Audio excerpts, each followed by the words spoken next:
Michel, épuisé après une autre journée de travail à l'aciérie, trouva sa place habituelle au fond du bus. Le bruit constant du véhicule en mouvement et le doux balancement du trajet formaient le cadre parfait pour son bref repos. Comme d'habitude, ses paupières lourdes se fermèrent presque immédiatement, le plongeant dans un sommeil léger. Le bus suivait son trajet habituel, mais ce jour-là, quelque chose de différent allait se produire. Sophie, assise quelques rangées devant, observait discrètement Michel depuis son embarquement. Elle reconnut la fatigue marquée sur son visage. Après tout, ce n'était pas la première fois qu'elle le voyait s'endormir pendant le trajet. Alors que le bus approchait de l'arrêt habituel de Michel, Sophie remarqua que personne ne semblait disposé à le réveiller. Sans hésitation, elle se leva de son siège et marcha jusqu'à l'endroit où Michel dormait. D'une voix douce mais ferme, elle dit « Monsieur, nous arrivons bientôt à votre arrêt. » Michel se réveilla soudainement, ses yeux rencontrant ceux de Sophie. Pendant un moment, le monde sembla s'arrêter alors qu'il essayait de se situer. « Oh, merci. J'aurais manqué mon arrêt si ce n'était pas pour vous, » dit-il, un peu embarrassé d'avoir été réveillé par une inconnue. Sophie sourit, le geste illuminant son visage. « Ce n'était rien. Je prends aussi ce bus tous les jours. »« Je t'ai vu ici plusieurs fois, » répondit-elle, sa voix transmettant un calme qui mit immédiatement Michel à l'aise. « Je m'appelle Michel, » se présenta-t-il, tendant la main encore un peu étourdie par le sommeil. « Sophie, » répondit-elle, acceptant la poignée de main. « On dirait qu'on est presque voisins. » Ils continuèrent à discuter brièvement jusqu'à ce que le bus approche de l'arrêt de Michel. La conversation coulait avec une facilité surprenante, comme s'ils se connaissaient depuis des années. En se levant pour descendre, Michel ressentit une hésitation. « Tu aimerais prendre un café un de ces jours ?» demanda-t-il, plein d'espoir. Le sourire de Sophie s'élargit. « Oui, volontiers. »« Demain, après le travail ?»« Parfait », acquiesça Michel, ressentant une joie inattendue remplir sa poitrine. Il descendit du bus en faisant un signe à Sophie, se sentant inexplicablement plus léger. En cette brève rencontre, quelque chose en lui changea. Michel ne savait pas encore que c'était seulement le début d'une histoire qui transformerait sa vie de façon qu'il n'aurait jamais pu imaginer. Le lendemain, après une journée de travail tout aussi épuisante, Michel se retrouva dans le même bus, son cœur battant un peu plus fort à l'idée de voir Sophie. Comme si elle répondait à un appel silencieux, elle était là, son sourire chaleureux étant le premier à le saluer. Cette fois, Michel choisit un siège près d'elle, un geste simple qui réduisit la distance physique et émotionnelle entre eux. En descendant du bus, la douce lumière du crépuscule baignait les rues, créant un décor presque cinématographique pour ce qui allait suivre. Michel, dans un élan de galanterie, se proposa d'accompagner Sophie jusqu'à chez elle. Elle accepta avec un sourire, et ensemble, ils marchèrent côte à côte, perdus dans une conversation qui coulait librement et facilement. Ils parlèrent de la vie quotidienne, de leurs emplois et des petites joies et défis de la vie. Michel travaillait à l'aciérie, un emploi exigeant physiquement, mais qu'il embrassait avec dévouement, appréciant la stabilité qu'il apportait. Sophie, quant à elle, partagea ses passions et ses rêves, révélant un esprit créatif qui trouvait son exutoire dans sa carrière en design graphique. Alors que la conversation se déroulait, ils découvrirent des affinités surprenantes. Tous deux aimaient la littérature, avaient un faible pour les films classiques et partageaient un amour particulier pour la musique jazz. Ces découvertes renforcèrent un lien qui semblait destiné, emplissant l'air d'une électricité palpable. Lorsqu'ils arrivèrent à la porte de chez Sophie, un court silence s'installa, chargé d'attente. C'est Sophie qui rompit le silence, sa voix douce teintée de réticence en disant au revoir. « J'ai beaucoup aimé ça, avoua-t-elle, on devrait refaire ça, tu ne penses pas ?» Michel, dont le cœur battait à tout rompre, acquiesça avec ferveur. « Oui, j'adorerais. Que dirais-tu de dîner ensemble demain soir ?» La proposition était audacieuse, mais son instinct lui disait que c'était la bonne chose à faire. Le sourire que Sophie lui adressa en réponse fut tout ce dont il avait besoin. « Je serais ravie, dit-elle, ses yeux brillant de la même émotion qu'elle ressentait. » Ils se séparèrent avec une étreinte timide mais chargée de promesses et d'attentes pour l'avenir. Alors que Michel marchait de retour chez lui, un sentiment de satisfaction l'envahit. Cette nuit-là, non seulement marqua le début d'une histoire d'amour, mais aussi l'éveil de quelque chose de profond en lui, une connexion qu'il savait être seulement le commencement de quelque chose d'extraordinaire. Dans les mois qui suivirent leur première rencontre, Michel et Sophie tissèrent les liens de l'intimité et de l'affection, jour après jour, rencontre après rencontre. Chaque moment passé ensemble était une découverte, une plongée plus profonde dans les eaux de l'amour qui les unissait. Il ne fallut pas longtemps pour que les rencontres après le travail deviennent une constante dans la vie de chacun, créant une routine emplie de complicité et de joie. À mesure qu'ils se connaissaient mieux, l'amour entre Michel et Sophie s'épanouissait, renforcé par des rires partagés, des rêves révélés et des défis relevés ensemble. Les différences, loin de les séparer, enrichissaient leur relation, apportant de nouvelles perspectives et apprentissages. Michel, avec son pragmatisme et sa force, complétait la sensibilité et la créativité de Sophie, créant un équilibre parfait entre eux. La demande en mariage est venue d'une manière qui ne pouvait être décrite que comme typiquement Michel, simple, sincère et direct. Lors d'un dîner maison qu'il avait préparé, dans une atmosphère chaleureuse éclairée aux chandelles, Michel s'est agenouillé, avec un éclat d'espoir dans les yeux, à demander à Sophie en mariage. Le oui de Sophie fut immédiat, accompagné de larmes de bonheur et de rires nerveux. 6 mois après cette rencontre décisive, ils se sont mariés. La cérémonie reflétait leur personnalité, simple, mais profondément significative, se déroulant dans un petit jardin qui avait toujours été spécial pour Sophie. Entourés de membres de leur famille et de leurs amis les plus proches, ils échangèrent des vœux qui étaient des promesses d'amour, de loyauté et de compagnonnage. Les mots prononcés là, sous le dais de fleurs et sous le regard ému de leurs proches, scellèrent le début d'une nouvelle vie ensemble. La réception fut une célébration joyeuse, remplie de musique, de danse et de la sensation palpable de l'amour dans l'air. Les discours émus des parents et des amis soulignaient le parcours de Michel et Sophie jusqu'à ce moment-là, et l'espoir partagé par tous pour le brillant avenir qui les attendait. À la fin de la soirée, alors qu'ils dansaient enlacés sous les étoiles, Michel et Sophie savaient qu'ils avaient trouvé quelque chose de rare et précieux. À ce moment-là, ils se promirent de faire face à tout ce qui viendrait, côte à côte, avec l'amour qu'ils avaient construit comme fondation. Ils commençaient une nouvelle vie ensemble, non seulement en tant que mari et femme, mais aussi en tant que meilleurs amis, partenaires et confidents, prêts à écrire les prochains chapitres de leur histoire d'amour. 1 an après avoir scellé leur union lors d'une cérémonie célébrant l'amour dans sa forme la plus pure et authentique, Michel et Sophie reçurent le cadeau qui marquerait le début d'un nouveau chapitre dans leur vie, la naissance de leur fille, Chloé. L'arrivée de Chloé au monde fut un moment rempli d'émotions intenses, un mélange de joie, d'amour inconditionnel et du sentiment écrasant de responsabilité qui accompagne la parentalité.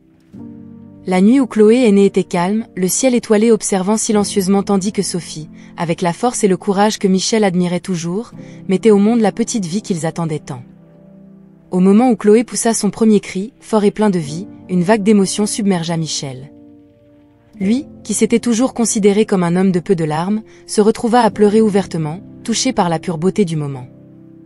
Dans les jours qui suivirent, le couple s'adapta à la nouvelle routine avec une facilité surprenante, comme si toutes les pièces de leur vie avaient été conçues pour s'emboîter parfaitement à cet instant. Chloé était un bébé calme, qui dormait paisiblement et observait le monde autour d'elle avec des yeux curieux et émerveillés. Sophie, naturellement, prit le rôle de mère avec grâce et dévouement, ce qui remplissait Michel d'admiration. Lui, de son côté, se révéla un père attentionné et affectueux, toujours prêt à calmer sa fille avec des berceuses douces ou à la bercer dans ses bras jusqu'à ce qu'elle s'endorme. La présence de Chloé renforça encore l'union de Michel et Sophie, les unissant dans une communion d'amour, de soutien et de dévouement. Les moments passés ensemble, que ce soit lors des repas en famille, des promenades au parc ou simplement en partageant le silence confortable de leur salon, étaient imprégnés d'un bonheur profond et sincère. Les soirées, autrefois consacrées à des dîners en tête-à-tête ou à des soirées cinéma à la maison, étaient désormais passées à admirer le sommeil paisible de Chloé, à s'émerveiller devant chaque petit sourire et chaque nouvelle découverte.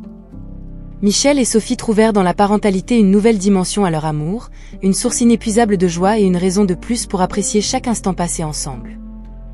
L'arrivée de Chloé apporta non seulement à Michel et Sophie la joie incomparable d'être parents, mais elle leur fit également réaliser la force du lien qui les unissait, un lien désormais éternisé dans la petite vie qu'ils élèveraient ensemble avec tout l'amour et l'affection qu'ils avaient à offrir.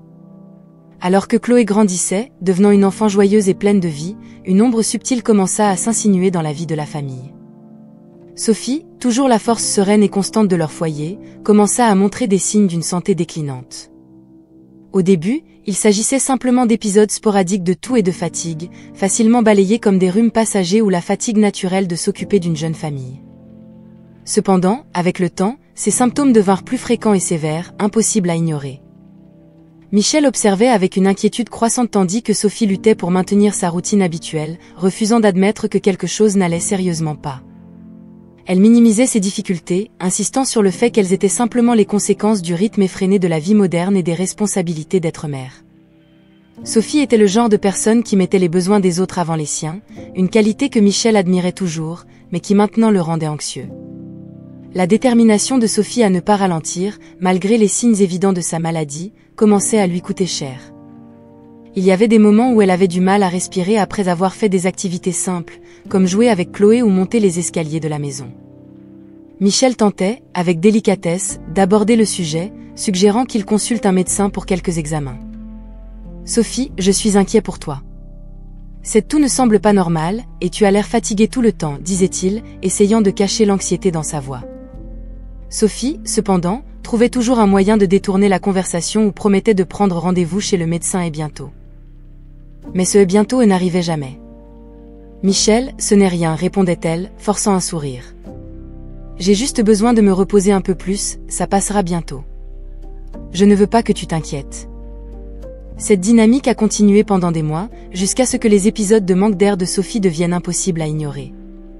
Michel, poussé par la frustration et la peur de ce qui pourrait arriver s'il continuait à négliger la situation, insista avec plus de fermeté. « Sophie, s'il te plaît, fais-le pour moi, pour Chloé. Nous avons besoin de toi. Nous ne pouvons pas faire semblant que tout va bien quand clairement ce n'est pas le cas. » Finalement, reconnaissant la gravité dans la voix de Michel et réalisant l'impact de sa condition sur la famille, Sophie accepta de chercher de l'aide médicale.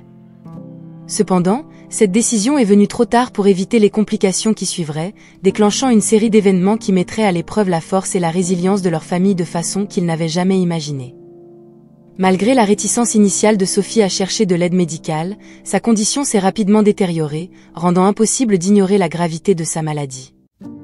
Peu de temps après les premiers examens, les médecins ont diagnostiqué une forme avancée de maladie pulmonaire, qui avait été négligée pendant trop longtemps. Les options de traitement étaient limitées, et bien qu'elles aient commencé immédiatement, les dommages étaient déjà significatifs. Dans les jours qui ont suivi le diagnostic, la maison qui était autrefois remplie de rires et de moments de joie familiale est devenue un endroit sombre, imprégné d'une tension et d'une inquiétude constante.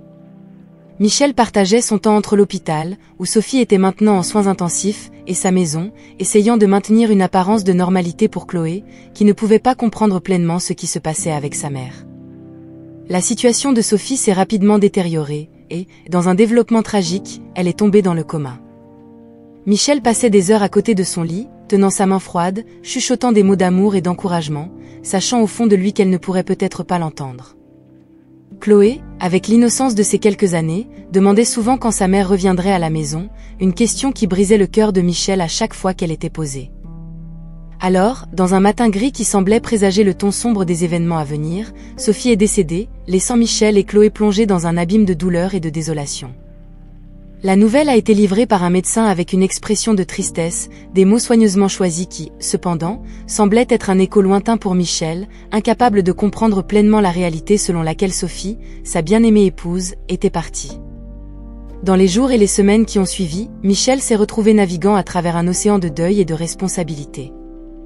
Il devait être fort pour Chloé, qui le regardait maintenant en quête de réconfort et d'explications qu'il peinait à fournir.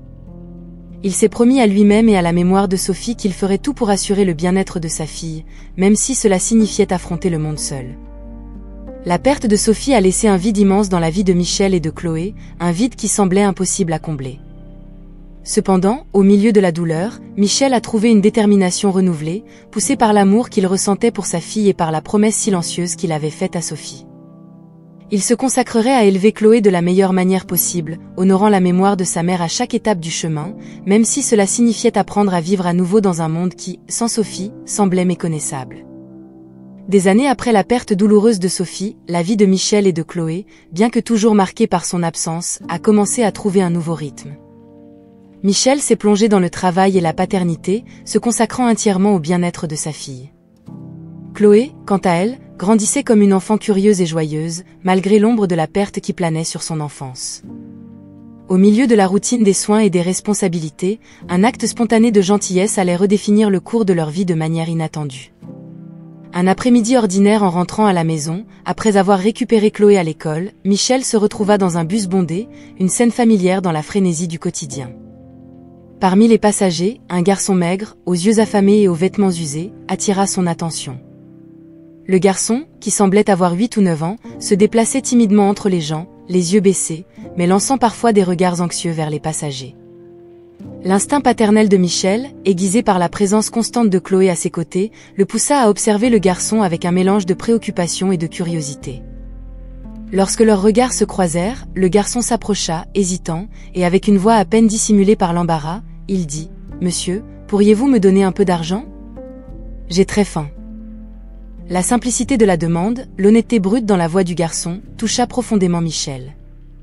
Sans hésiter, il ouvrit son portefeuille et donna au garçon ce qu'il avait, un geste de générosité spontanée, motivé par la compassion et le souvenir vif de la vulnérabilité qu'il avait ressentie après la mort de Sophie.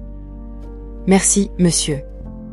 Je promets que je vous le rendrai un jour, » dit le garçon, les yeux brillants d'un mélange de gratitude et de surprise. Michel sourit, hocha la tête pour signifier que ce n'était pas nécessaire, et sur un coup de tête, sortit de son sac un paquet de sandwichs qu'il avait préparé pour le goûter de Chloé. « Tiens, prends ça aussi. Tu en as plus besoin que nous, » dit-il en tendant les sandwichs au garçon, qui les accepta les yeux embués. Cette rencontre brève mais significative dans le bus bondé resterait gravée dans la mémoire de Michel comme un rappel de la capacité humaine à faire une différence dans la vie d'une autre personne par de simples gestes de gentillesse. Ce que Michel ne pouvait pas prévoir, cependant, c'était comment cet acte de générosité jetterait les bases d'un tournant dans le destin de sa famille, tissant une nouvelle trame d'espoir et de connexion humaine dans leur vie. Alors que Chloé approchait de l'adolescence, elle s'épanouissait en une jeune fille dynamique et indépendante, de plus en plus semblable à Sophie en esprit et en beauté. Son sourire pouvait illuminer les jours les plus sombres de Michel, lui rappelant constamment l'amour qu'il partageait avec Sophie. Chloé adorait le plein air et surtout, faire du vélo dans les parcs et les rues calmes près de chez elle. C'était une activité qui leur permettait, père et fille, de partager des moments de joie et de liberté, renforçant les liens qui les unissaient. Un après-midi ensoleillé, Chloé est partie faire une balade à vélo, quelque chose qu'elle avait fait d'innombrables fois auparavant. Michel la regardait partir, l'esprit tranquille, conscient de la prudence habituelle de sa fille. Cependant, l'inimaginable est arrivé. Alors qu'elle essayait d'éviter un petit obstacle sur la route, Chloé a perdu le contrôle de son vélo et est tombée brusquement. La chute semblait se produire au ralenti pour les passants qui accouraient pour l'aider, mais les conséquences étaient immédiates et sévères. Michel était à la maison quand il a reçu l'appel. Ses mains tremblaient alors qu'il essayait d'assimiler les mots de l'autre côté de la ligne. Chloé avait été emmenée d'urgence à l'hôpital avec des suspicions de graves lésions de la colonne vertébrale. Le monde de Michel s'est effondré. Courant à l'hôpital, chaque seconde semblait une éternité, l'esprit tourmenté par les pires possibilités. Les médecins ont confirmé ce que Michel redoutait le plus, Chloé avait subi une lésion de la colonne vertébrale qui avait entraîné une paraplégie. Les mots sont tombés sur lui comme un coup, le laissant étourdi, incapable de parler.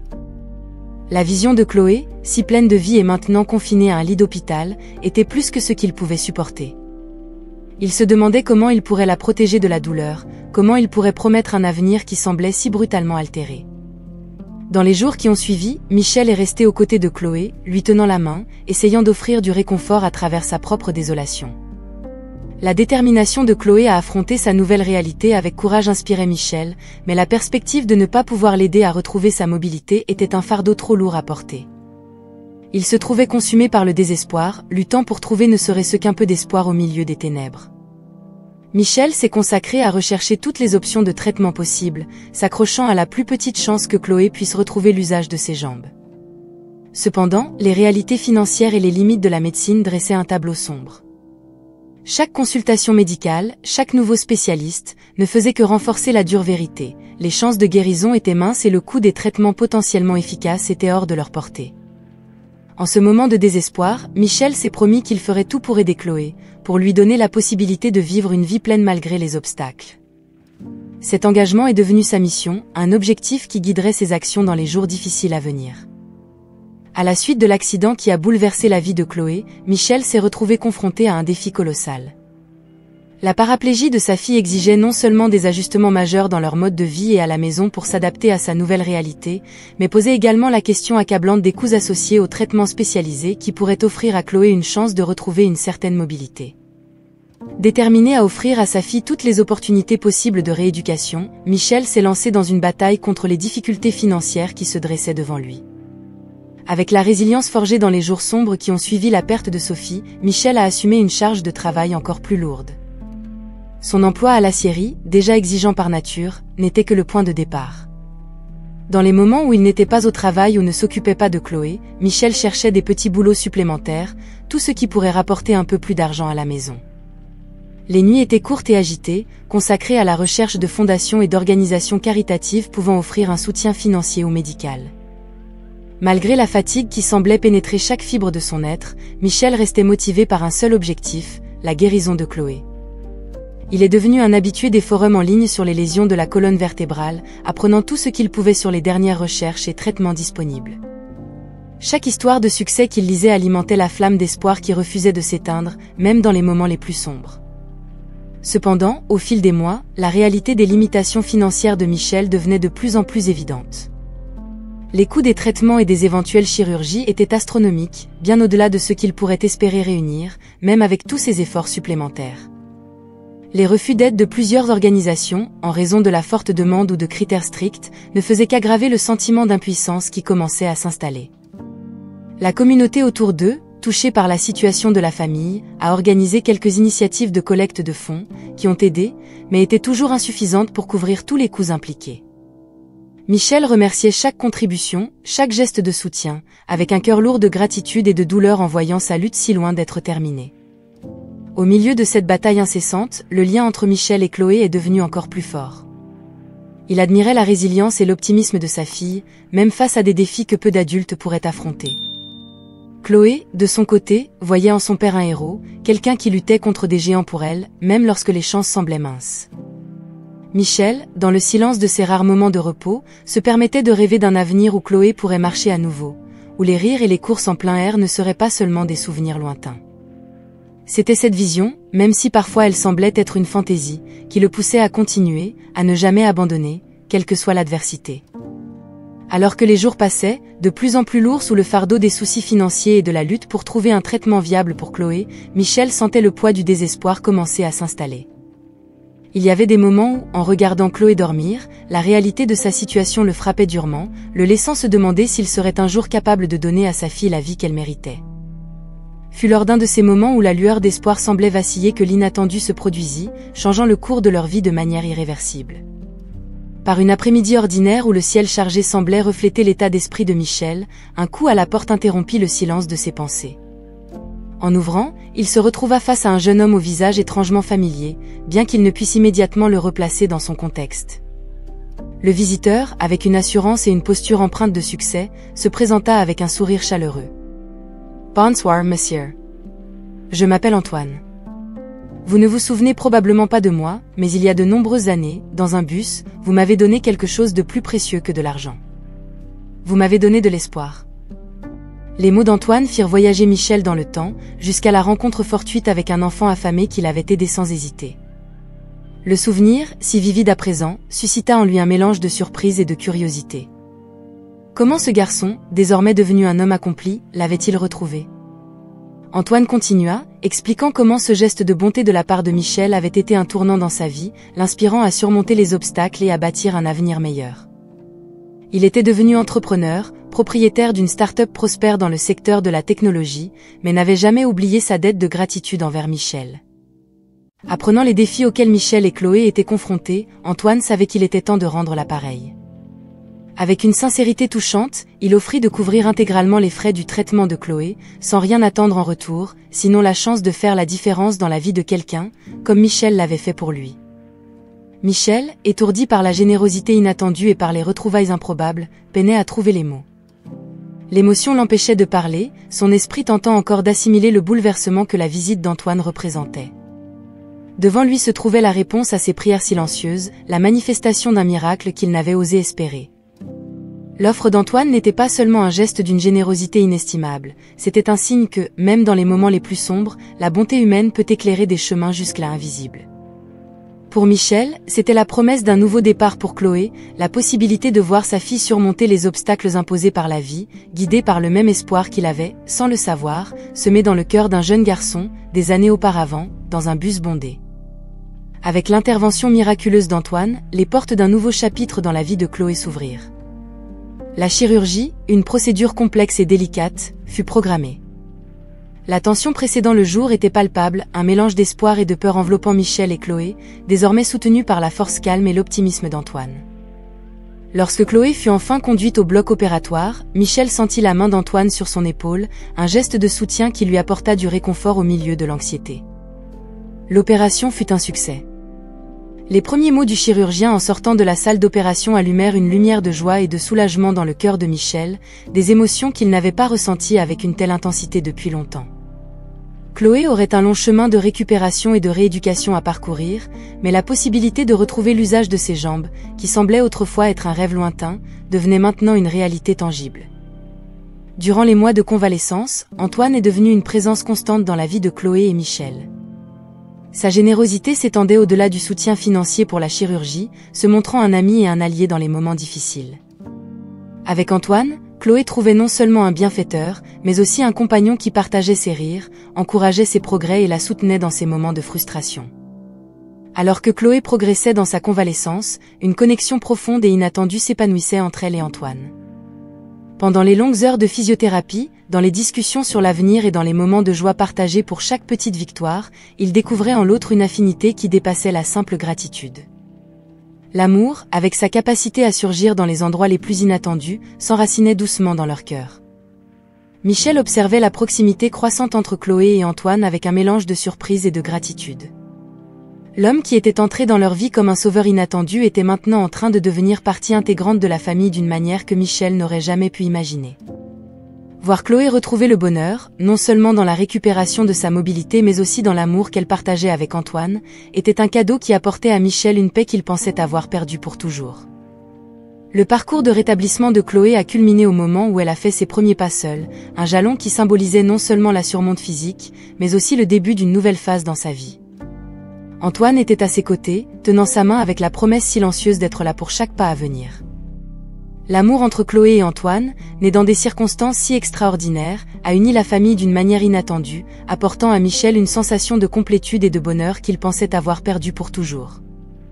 La générosité d'un acte de bonté avait tissé une toile de destin, d'amour et de renouveau, prouvant que même dans les plus grandes adversités, l'espoir et l'humanité peuvent prévaloir. Dans la lumineuse matinée de printemps où Chloé et Antoine ont annoncé leur fiançailles, la maison de Michel a été emplie d'une joie qui ne s'était pas manifestée depuis longtemps à une telle échelle. L'annonce marquait non seulement la promesse d'union entre deux cœurs qui avaient trouvé l'amour dans des circonstances extraordinaires, mais symbolisait aussi un nouveau départ pour une famille qui avait connu sa part de tristesse et de défis. Michel, observant le bonheur rayonnant de Chloé aux côtés d'Antoine, a ressenti une vague d'émotion submerger son cœur. Le souvenir de Sophie, toujours présent dans ses pensées, se mêlait maintenant à un sentiment de profonde gratitude. Il voyait en Chloé non seulement l'image vivante de sa bien-aimée épouse, mais aussi l'incarnation de la résilience et de la capacité à trouver la joie et l'amour même après la tempête. Et en Antoine, Michel reconnaissait le retour tangible de la bonté qu'il avait semé dans un geste spontané de compassion, des années auparavant. La préparation pour le mariage de Chloé et Antoine a été une période de célébration et de réflexion pour Michel. Il réalisait que tout au long de la vie, les actes d'amour et de bonté résonnent de manière inattendue, tissant le tissu du destin avec des fils d'espoir et de renouveau. L'union de Chloé et Antoine était la preuve vivante que même dans les moments de désespoir le plus profond, l'avenir peut réserver des surprises merveilleuses. Le jour du mariage est arrivé, une cérémonie intime tenue en plein air, sous le ciel bleu du printemps, entourée par la nature qui avait tant consolé et inspiré Chloé dans ses moments de convalescence. En marchant avec Chloé jusqu'à l'autel, Michel ressentait un mélange de fierté et d'émotion. En passant la main de sa fille à Antoine, il savait qu'il la confiait à quelqu'un qu'il aimait profondément, quelqu'un qui était devenu une partie de sa propre famille d'une manière qu'il n'aurait jamais pu imaginer. La célébration qui a suivi était le reflet du voyage qu'ils avaient parcouru ensemble, rempli de rires, de larmes de joie et de moments de profonde gratitude. En levant son verre pour trinquer au couple, Michel regardait autour de lui, voyant les visages souriants des amis et de la famille, et savait que, d'une manière ou d'une autre, Sophie était avec eux, partageant cette bonheur. Le mariage de Chloé et Antoine n'était pas seulement l'union de deux individus, mais le début d'une nouvelle étape dans la vie de tous ceux qui avaient été touchés par leur histoire. Pour Michel, c'était la certitude que la bonté et l'amour qu'il avait semés au fil des ans avaient fleuri de manière inattendue, apportant de la lumière dans les endroits les plus sombres et de l'espoir quand tout semblait perdu. L'histoire de Michel, Chloé et Antoine se termine avec la promesse de nouveaux départs, réaffirmant la croyance en la capacité humaine à surmonter les obstacles, au pouvoir de la compassion et à l'amour qui unit les destins. Ils avanceraient ensemble, portant avec eux les leçons apprises et le souvenir de ceux qui avaient touché leur vie, prêts à affronter l'avenir avec un espoir renouvelé et des cœurs ouverts à l'infini potentiel de l'amour.